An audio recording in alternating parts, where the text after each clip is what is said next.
Halo guys, kembali lagi di channel Fox Jun. Semoga kalian selalu sehat senantiasa. Kali ini, aku akan menceritakan film bergenre crime slasher yang cerdas dan gak sekedar banjir darah doang. Berjudul Green Room dari tahun 2015.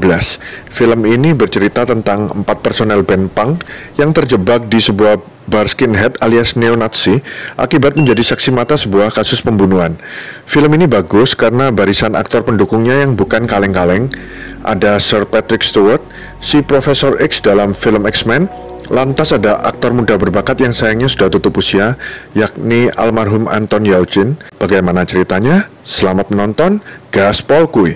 Film dibuka dengan sebuafan band punk bernama Aiden Rights yang berisi 4 personel, yaitu Sam si cewek gitaris merangkap manajer band, Pat si basis, Tiger di vokal, dan Reese sang drummer.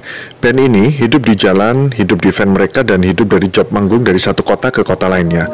Kali ini, mereka dalam perjalanan menuju tempat seorang jurnalis radio musik merangkap I.O. amatir bernama Ted, di mana band ada janji manggung di tempat Ted. Sialnya, sesampainya di sana, dengan enteng Ted berkata bahwa job mereka batal karena izin manggung tidak keluar. Mendengar itu, band langsung meradang, apalagi mereka sudah menempuh hampir 150 km ke sana dengan biaya yang tidak murah. Reese yang sabu hitam jiu-jitsu sampai hampir mengkepret Ted.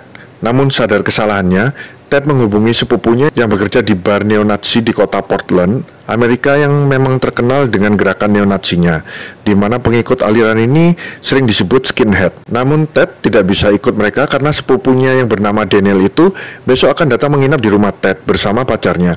Jadi si Ted mau beres-beres rumah dulu. Esoknya sampailah mereka di alamat yang dituju dan bertemu Daniel.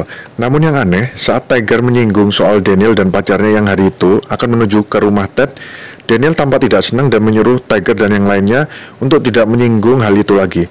Belum selesai dari sambutan Daniel yang tidak simpatik, mereka mendapati kenyataan bahwa nama band mereka ditulis salah di pengumuman konser. Mereka lantas disambut manajer panggung yang bernama Gabe, yang langsung membawa mereka ke Green Room alias ruang tunggu di backstage yang biasa dipakai band menaruh barang-barangnya, mempersiapkan diri sebelum tampil dan beristirahat. Kesalahan tulis nama band plus kenyataan mereka membenci rasisme lantas membuat Pat CS jengkel. Sebagai pelampiasannya, mereka membawakan lagu pembuka dari band punk legend Dead Kennedys yang berjudul Nasib Punks Fuck Off, di mana hasilnya bisa diduga mereka dihujani caci maki, jari tengah, dan lemparan botol.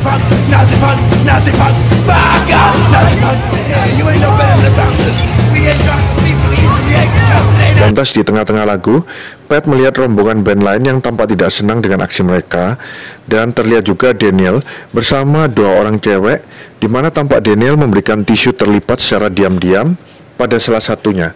Setelah lagu pembuka dan gencarnya teriakan untuk turun panggung, band Enraged lantas memulai lagu keduanya.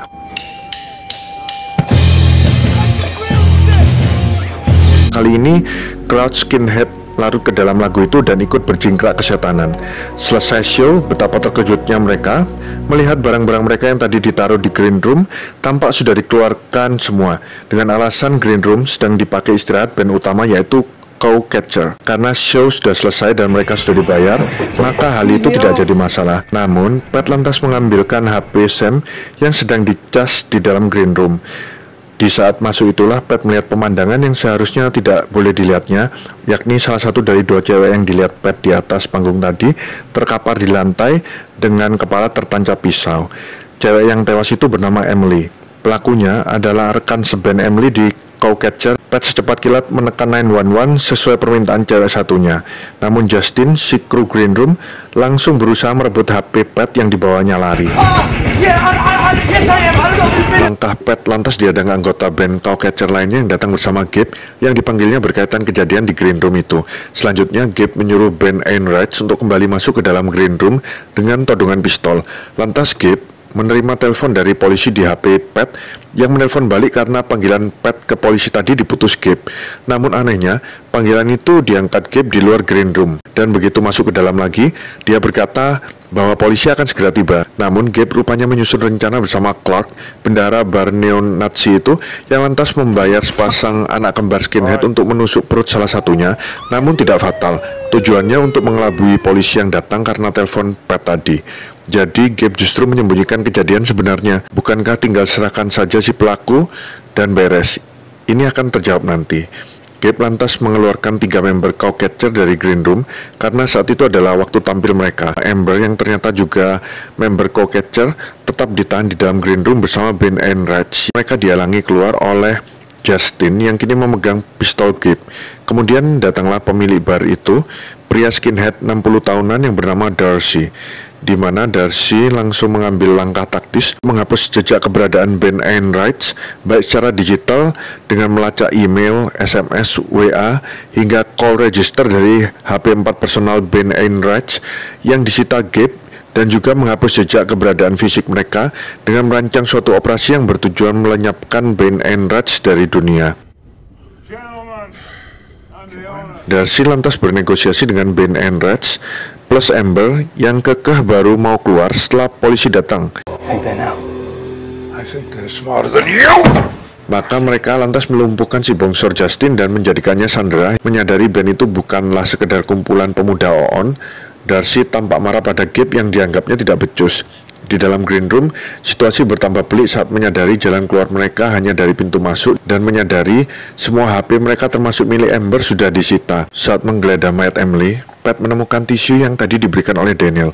Di tisu tertulis Flesh Wolf dari bahasa Jerman yang artinya penggiling daging. Di luar bar, Darcy menyuruh Gabe membuat daftar para skinhead yang akan dilibatkan dalam operasi itu, di mana per orang akan dibayar $1.200 dan juga melibatkan 2 anjing tempur. Jadi jelasnya ini adalah operasi militer. Darcy mengatakan bahwa operasi itu menyangkut kelangsungan hidup mata pencaharian Darcy dan Clark. Terungkap bahwa Clark adalah pemilik sebenarnya dari bar neo-Nazi itu. Jadi apa sebenarnya mata pencaharian Darcy yang juga berada di bar itu? Saat berada di parkiran, Darcy tampak heran melihat Daniel yang sedang berada di mobilnya dan seperti akan pergi. Darcy segera menghampiri dan menugaskan Daniel yang juga merangkap manajer personalia untuk mengumpulkan para skinhead dalam daftar Gabe. Daniel lantas menelpon sebuah HP di mana HP itu terlihat menyala dalam sebuah bungkusan kain gelap yang kemungkinan besar milik Emily. Daniel lantas gerak cepat mengumpulkan skinhead bertali sepatu merah yang tertulis dalam daftar Gabe. Skinhead yang memakai tali sepatu merah di sepatu Doc Martens-nya adalah para skinhead militan yang rela menumpahkan darahnya sendiri ataupun darah orang yang menjadi buruan mereka. Lantas Darcy memutus listrik untuk sementara waktu dan berkata pada crowd skinhead penonton konser bahwa genset di bar sedang terbakar, sehingga acara tidak dapat dilanjutkan, sekaligus mengatakan bar itu tutup sementara hingga beberapa hari ke depan. Selanjutnya, Darcy memberikan 3 bungkus narkoba yang diberikan pada 3 member band Cowcatcher sebagai sarana nge-fly. 3 orang itu disuruh Darcy untuk menghilang sementara waktu dalam beberapa hari ke depan ke tempat yang aman selagi Darcy membereskan kekacauan. Selanjutnya, pintu Green Room digedor lagi oleh Darcy dan mereka berlima di dalam harus menerima argumen akal-akalan Darcy bahwa pistol yang mereka pegang tidak terdaftar dan justru membuat mereka berlima tidak aman jika polisi datang karena mereka berada di properti orang lain, yaitu milik Darcy bersama karyawan yang terluka dan memegang pistol yang tidak terdaftar di database kepolisian, alias mereka pasti akan ditahan. Menyadari itu, mereka terpaksa setuju untuk menyerahkan pistol tanpa peluru pada Darcy dengan jaminan Justin sebagai sandera. Namun saat pintu Green Room terbuka dan Pat akan menyerahkan pistol, Amber melihat bahwa ada kerumunan sepatu dengan tali sepatu merah di luar pintu yang berarti mereka akan diserbu. Secepat kilat, Pat segera menarik tangannya untuk menutup pintu kembali, namun terlambat. Tangannya keburu ditarik dari luar. Teman-teman Pat segera menolong dan akhirnya berhasil menutup pintu kembali, namun segera mendapati kenyataan horor bahwa lengan kiri Pat sudah. Maka mereka langsung mengeliminasi Justin yang dianggap sebagai ancaman paling dekat. Selanjutnya Darcy berkata pada Daniel bahwa operasi mereka malam itu adalah untuk membebaskan Emily dan Justin yang ditawan oleh Ben Enrich. Di dalam Green Room, mereka berlima segera mencoba menjebol dinding, plafon, dan lantai kayu untuk mencari jalan keluar yang lain karena sadar mereka sudah ditunggu Darcy CS di luar pintu. Akhirnya mereka menemukan ruangan lain di bawah Green Room di mana mereka langsung syok setelah mengetahui kenyataan bahwa ruangan itu adalah pabrik narkoba yang merupakan mata pencarian utama Darcy, di mana jika kasus pembunuhan Emily itu dilaporkan polisi, maka bar itu akan disegel yang berarti pabrik tidak bisa berproduksi, dan itu adalah kerugian yang amat besar bagi Darcy. Terlebih dengan penyelidikan polisi, kemungkinan besar keberadaan pabrik narkoba itu akan diketahui dan Darcy CS pasti akan dibuai. dan mereka juga menemukan bahwa pabrik narkoba itu juga adalah jalan buntu. Tiger lantas mengambil lakban 2 inci untuk memperban sementara lengan kiri Pat yang terluka parah.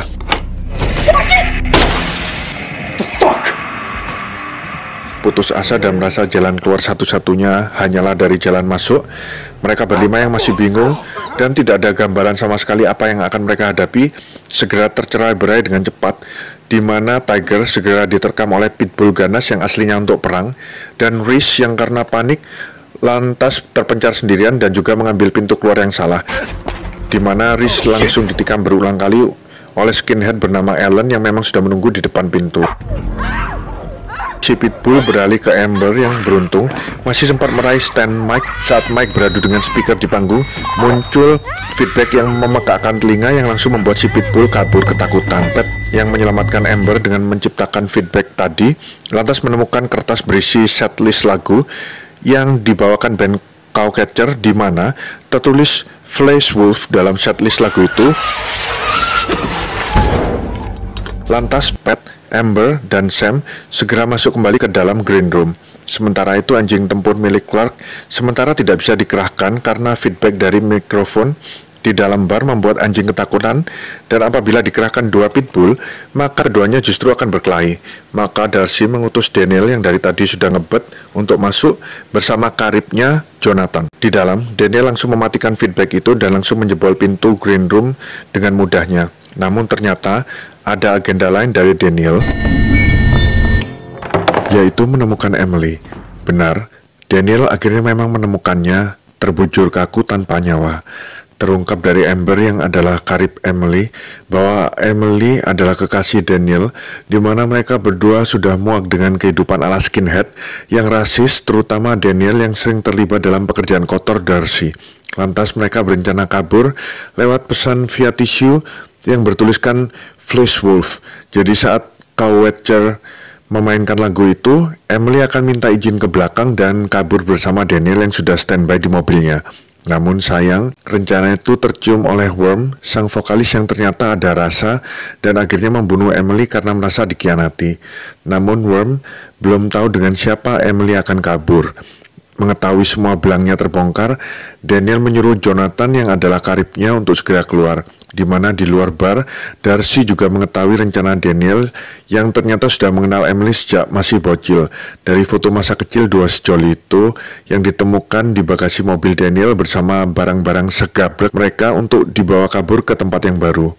Yang membuat Darcy shock adalah Daniel membawa baseball bat atau pemukul baseball penuh darah yang sudah mengering, di mana itu adalah alat pembunuhan yang dipakai pada operasi serupa malam itu, namun di tahun sebelumnya. Yang berarti baseball bat itu dijadikan ancaman oleh Daniel.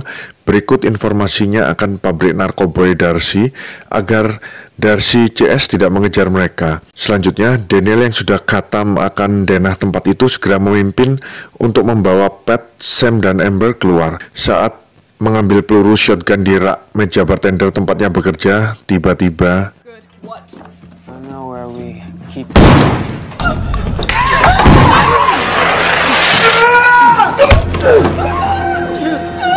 setelah menghabisi pembunuh Daniel, mereka bertiga yang merasa pede dan jago karena sudah memiliki shotgun nekat melakukan Mexican standoff alias tembak-tembakan langsung dengan para skinhead, di mana akhirnya aksi ala Rambo itu gagal total dengan tertembaknya Amber yang untungnya di paha dan tewasnya Sam karena terkaman pitbull tempur milik Clark, di mana Gabe lantas menemukan kunci van Ben Enright di tubuh Sam yang dari tadi dicari Gabe di mayat Tiger dan Reese. Beralih ke Pat dan Amber yang sudah kembali ke green room lagi, mereka sudah nyaris putus asa dan pasrah akan nasib buruk yang tampak akan menimpa mereka, hingga Amber mendengarkan cerita Pat tentang pengalamannya bermain paintball melawan para veteran perang Irak.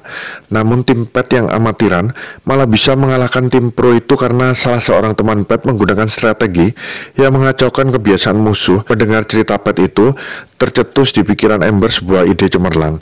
Di luar bar, Darcy lantas menugaskan Gabe Jonathan, dan Kyle untuk mengurus dua yang tersisa. Kini mereka diperbolehkan menggunakan senjata api karena Darcy merasa 3 mayat sudah cukup untuk menjalankan rencananya.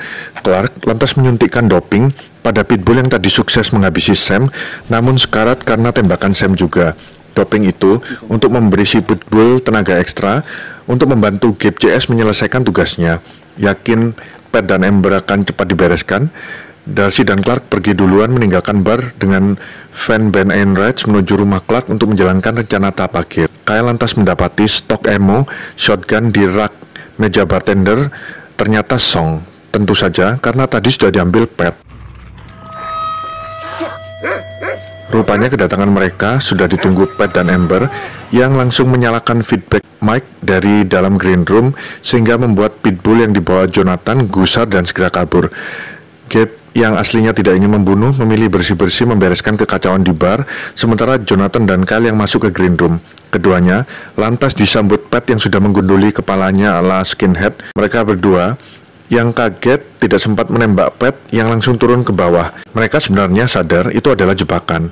Namun Jonathan yang takut Darcy dan Clark marah jika mereka tidak becus tetap turun ke bawah untuk mengejar Pat. Tanpa disadari, Kyle yang berjaga di atas dan pandangan matanya fokus mengikuti Jonathan. Amber bersembunyi di bawah dudukan sofa. Maka dengan mengendap-endap, Amber berhasil membereskan Kyle. Amber lantas membocorkan pada Pat bahwa shotgun Jonathan hanya tersisa 3 tembakan saat Kyle mengingatkan Jonathan tadi. Lebih sial lagi, Gabe yang dipanggil Jonathan sedang menyalakan vacuum cleaner yang bising sehingga tidak mendengar teriakannya. Kerjasama antara Amber dan Pat berhasil memancing Jonathan terus menembak hingga akhirnya kehabisan ammo dan lantas membuang shotgun itu untuk memungut pistol yang dijatuhkan Amber yang rupanya adalah jebakan karena magasin pelurunya disimpan Amber. Pat yang mengendap dari belakang lantas memungut shotgun kosong itu. Sialnya, Pat yang hanya bisa memakai lengan kanannya saja tidak cukup kuat untuk melawan Jonathan yang akan merebut shotgun itu. Di saat itulah Amber perlahan turun mengisi pistol kosong yang dibuang Jonathan tadi. Strategi yang cerdas menciptakan kebingungan untuk membunuh lawan. Lantas tanpa perlawanan sama sekali, mereka berhasil menawan Gabe dan memaksanya menceritakan rencana Darcy selanjutnya. Darcy berencana menjebak Ben Enright dengan menaruh mayat Sam, Reese, dan Tiger di rumah Clark, sehingga seperti masuk properti orang tanpa izin. Beralih ke 3 member Cowcatcher yang diberi narkoba oleh Darcy tadi, terungkap bahwa narkoba itu beracun dan tampak gitaris dan drummer Cowcatcher yang sedang terkapar di sofa dengan jarum suntik tertancap di lengan mereka. Yang aneh, Worm masih hidup dan tampak sedang sarapan sambil nonton TV. Mungkin saat menyadari jasa Worm tadi, Darcy yang awalnya akan melenyapkan semua yang terkait pembunuhan Emily, termasuk semua member band Cowcatcher, lantas berubah pikiran dan segera menelpon Worm untuk tidak memakai narkoba itu. Kemudian, sampailah mereka bertiga di rumah Clark, di mana setelah berdebat siapa yang akan menangkap Darby CS dan siapa yang akan memanggil polisi, karena mereka sadar akan sangat berbahaya jika masuk kediaman Clark seorang diri. Namun karena tidak ada pilihan lain, Pat dan Amber melepaskan Gabe untuk berjalan keluar hutan memanggil polisi. Sementara itu, mereka berdua menyergap Alan yang tadi menikam Reese berulang-ulang dan Clark yang sedang melatih anjing tempurnya. Tidak mau mati konyol, Alan dan Clark yang lantas mengikat anjingnya dan bertemu Darcy yang kaget setengah mati serta langsung terlihat pasrah melihat Pat dan Amber yang menodong mereka. Jadi, rencana keji Darcy adalah memanfaatkan selang dan jirigen di Van Ben Enright yang biasa digunakan Pat CS untuk mencuri bensin. Maklum, mereka adalah band indie dengan kantong pas-pasan. Terlihat pula bangkai seekor pitbull yang menyerang Tiger kemarin malam. Jika diperhatikan, Darcy CS menghabisi 3 member band Enright tidak dengan menggunakan senjata api. Sam dan Tiger terbunuh karena pitbull milik Clark, sedangkan Reese karena tusukan pisau Alan. Skenario utuh dari Darcy adalah 3 orang member band Enright masuk ke rumah Clark tanpa izin untuk mencuri bensin dengan nyelang di truk Clark.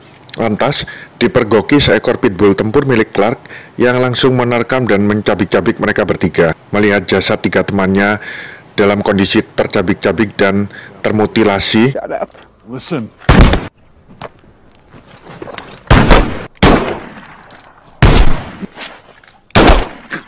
Amber yang aslinya mau menyerahkan para haram jadah neonazi itu ke polisi, segera berubah pikiran dan langsung gaspol, dan film pun buyar. We need the police.